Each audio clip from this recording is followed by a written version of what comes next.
የተወሰኑ ድንጋዮችን ልልቀም። ቆይ ታያችኋል። እነዚህ ዳይሬክተራችን እንዳይ ምን እየሰሩ ነው ማለት ነው። ምን እየሰራ ነው በረከት? ድንጋይ እየለቀም። እሺ ተመልካቾቻችን አሁን ከዚህኛውና ከዚህኛው የገና መጫወቻ ኳስ የምትመስሉ የትኛው ነው? ሲጀመር የገና መጫወቻ ኳስ ምንድን ነው? አሁን ይሄንን ቪዲዮ እዚህ ጋር የኔ እየተናገርኩኝ እንዳያችሁ ኮሜንት ላይ በፍጥነት የገና ኳስ ምንድን ነው የሚለውን ቪዲዮ በተለቀቀበት በዚች በሁለት ወይም አንድ ደቂቃ ውስጥ ኮሜንት ላደረጋችሁ 3 እድለኞች የ50 ብር ካርድ እንሸልማለን። እኛ እንረዳለን፣ እንሸልማለን። ያው ተመልካቾቻችንን ሰፖርት እናደርጋለን። ለማንኛውም አሁን በቀጥታ የምንሄደው ወደ ሳይንስ ቶክ ፕሮግራም ነው። ሳይንስ ቶክ ስለ ገና ጨዋታ ምንነት፣ አጨዋወት፣ ህግና ደንብ የሚያስረዳን የሚሆነው። እቺ ኳስ ግን ምን እንደምትባልና መጫወቻዋ ምስቲክ ምን እንደምትባል ንገሩኝ። ያለበለዚያ ግን እንዲህ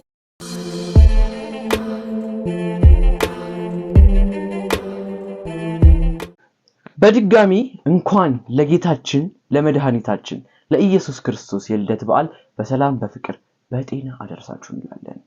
ይህ የሳይንስ ቶክ ፕሮግራም የሚቀርብበት ሰዓት ነው። ታዲያ ለእናንተ ይመጥናል ብለን ያዘጋጀናቸውን ቆንጆ የሳይንስ ቶክ ፕሮግራማችን ወደ እናንተ የምናደርስ ነው የሚሆነው። በዛሬው ዕለት ለየት ያለ ፕሮግራም ይዘን መጥተናል። ከገና ጋር የሚያያዝ ገናን የሚገልጽ በጣም ቆንጆ ፕሮግራም ይዘን የመጣ ነው። ይህም የገና ጨዋታ ምንድን ነው የሚለውን ፕሮግራሙን ይዘን የመጣ ነው። እስከ ፕሮግራማችን መጨረሻ ታዲያ መከታተል አብሮ መቆየት ግድ ነው። በድጋሚ መልካም በዓል መልካም ገና እንዲሆንላችሁ እንመኛለን። ወደ ፕሮግራሙ ወደ ገና ጨዋታ እንሂድ። አብራችሁን ቆዩ።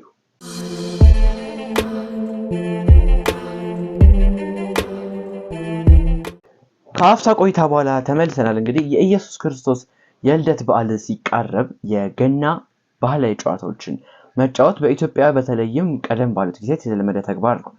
የገና ጨዋታ ከሃይማኖታዊ አንድምታዎቹ ባሻገር ትውፊታዊ ገጽታዎች ያሉት ሀገር በቀል ባህላዊ የስፖርት ውድድር ነው። ታዲያ የገና ጨዋታ እድሜን ሳይገድብ የእድሜ ገደብ ሳይኖረው ከልጅነት እስከ አዋቂ ያሉትን በማሳተፍ ከታህሳስ ወር ጀምሮ እስከ ጥር ወር ይካሄዳል። እንግዲህ በየተለያየ አካባቢ በተለያየ ጊዜ ስለ ገና ጨዋታ ልንሰማ እንችላለን። ይህም ገና ጨዋታ በተለያዩ የኢትዮጵያ አካባቢዎች የሚደረግ ባህላዊ ጨዋታ ነው።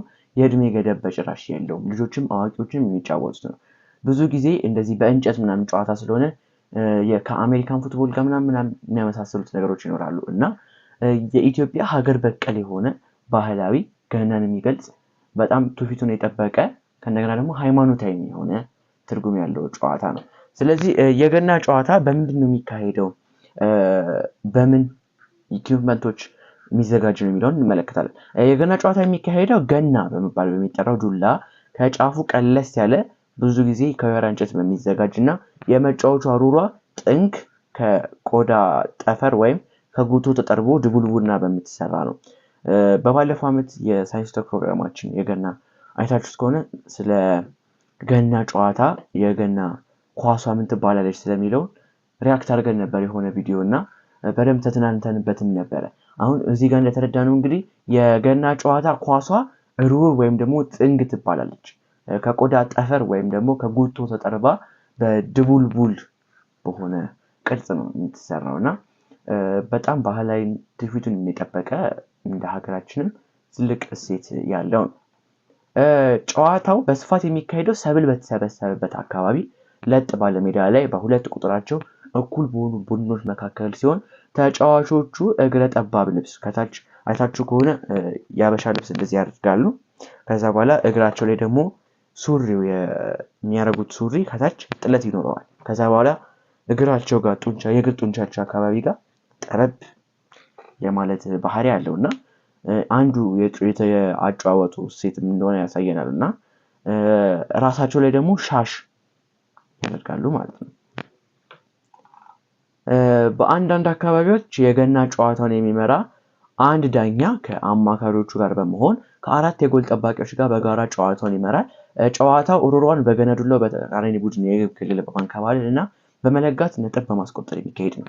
ያቺን ገና የምትባለዋን ዱላ የተቃራኒ ግብ ልክ እንደ እግር ኳስ ማለት ነው የተቃራኒ ቡድን ጋር እያንከባለሉ በመውሰድ ያው ጎል ማስቆጠር ነው። እና አንከባለን ወስደን ነው ቅድም ያወራናት ሩሯን ማለት ነው። ያቺ የምትዘጋጀውን ከጥርብ የምትዘጋጀዋን ሮሯን ኳስ አንከባሎ በመውሰድ ነጥብ ማስቆጠር ነው የጨዋታ ዋና ዓላማ ማለት ነው። በገና ጨዋታ ብዙ አይነት ውድድሮች ይከናወናሉ። እንግዲህ ሰምታችኋቸውም ከሆኑ እንደነ ቁርቁዝ፣ ቀልቦ መለጋት፣ አፍሶ መለጋት እና ሙጭ የተሰኙ የተለያዩ ውድድሮች አንዱ የጨዋታው እሴት ናቸው ማለት ነው። የገና ጨዋታ የሁሉም መሆኑን ለመግለጽ እንዲሁም እንደማይቻል ለማመላከት ብዙዎች የምታውቁት ጥቅስ አለች። በገና ጨዋታ የለም ሎሌ ጌታ ወይም ደግሞ በገና ጨዋታ አይቆጡም ጌታ። በተለያዩ ዘፈኖችም አሉ። አሁን እዚህ ጋር እንደምትሰሙት በገና ጨዋታ አይቆጡም ጌታ ይባላል። እንግዲህ ምንድነው የገና ጨዋታ ደስታን የጌታችንን መወለድ በደስታ ለማክበር ስለሆነ ጨዋታው የሚከናወነው ጌታም አይቆጣም የአዛዣቸውም ሎሌም የለም የሎሌ ጌታም የለም በማለት ይዜማል ማለት ነው። ከአፍታ ቆይታ በኋላ ስንመለስ ደግሞ የገና ጨዋታ ህገ ደንቦች ምን ይመስላሉ የሚለውን የምንመለከት ነው የሚሆነው። እየተመለከታችሁ የምትገኙት ልዩ የበዓል የሳይንስ ቶክ ፕሮግራማችን ነው። አብራችሁን ቆዩ።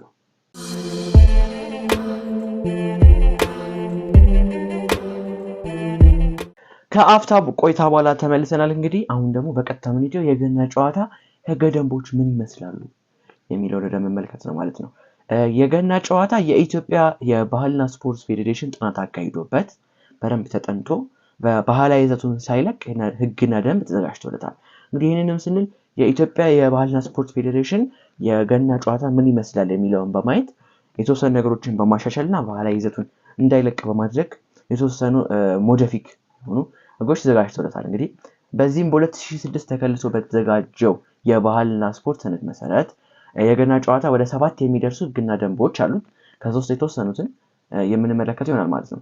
የመጀመሪያው የገና መጫወቻ ሜዳ የጎል ጠባቂ፣ የተከላካይ እንዲሁም የአጥቂ ማዕዘን መምቻ የሚሰመር ሲሆን የሜዳ ስፋቱ ደግሞ ርዝመቱ 90 ሜትር ጎኑ ደግሞ 50 ሜትር ተደርጎ ይዘጋጃል ማለት ነው። በመቀጠል ደግሞ ሜዳ ውስጥ ለመጫወት ሁለቱ ተጋጣሚ ቡድኖች 15 ተጫዋቾችን ያቀርባሉ። 10ሩ ሜዳ ላይ የሚጫወቱ ሲሆን 5ቱ ደግሞ በተጠባባቂ ወይም በእንግሊዝኛው በተለምዶ ቤንች በሚባለው ቦታ ላይ በተጠባባቂነት ቢጎዱ ወይም ደግሞ ማረፍ ቢፈልጉ አንዳንድ የተጫዋች ችግሮች ካሉ እንዲቀየሩ ስለሚያስፈልግ 5 ተጫዋቾች እንደ ተቀያሪ ይቀመጣሉ ማለት ነው። ሶስተኛው ጨዋታውን የሚመራ የመሃል ዳኛ፣ ዳኛውን የሚያግዙ የመስመር ዳኞችና ተቀያሪ ጨዋታዎችን እንደዚህ ልክ የእግር ኳስ ላይ እንደምናየው እንደዚህ ተይዞ ቁጥር ለምሳሌ 26 ቁጥር ገብቶ 8 ቁጥር የሚወጣ ከሆነ ለሰርጎ ስክሪን እንደሚደረገው ተቀያሪ ጨዋታዎችን የሚቀይሩ ዳኞችም ይኖራሉ። ስለዚህ በአጠቃላይ የመሃል አለ፣ የመስመር ዳኛ አለ፣ የተጫዋች ቀያሪ ዳኞችም አሉ ማለት ነው። ስንታየን ማለት ነው እስካሁን ሶስተኛ ህግ አየን ማለት ነው። አራተኛው ህግ ደግሞ አንድ የገና ጨዋታን ለማካሄድ በሁለት የ30 ደቂቃ አጋማሾች ወይም ደግሞ መጀመሪያ 30 ደቂቃ እንደገቡ ይጫወታሉ። ከዛም በኋላ የ10 ደቂቃ እረፍት ያደርጉና ቀጣዩን 30 ደቂቃ ይጫወታሉ ማለት ነው። በአጠቃላይ 60 ደቂቃ ጨዋታ የሚደረግ ይሆናል ማለት ነው። የደቂቃ ስፔሲፊክነቱ ይሄን ይመስላል። ከዛም በኋላ በአምስተኛ ደረጃ የምንመለከተው ደግሞ ጨዋታው ምናልባት በአቻ ውጤት ለምሳሌ አንዳቻም ሁለታቻም ቢሆን በአቻ ውጤትነት ከተጠናቀቀ ተጨማሪ 15 ደቂቃ ይሰጣል። እግር ኳስ ላይ 30 ደቂቃ እንደሚሰጠው ማለት ነው።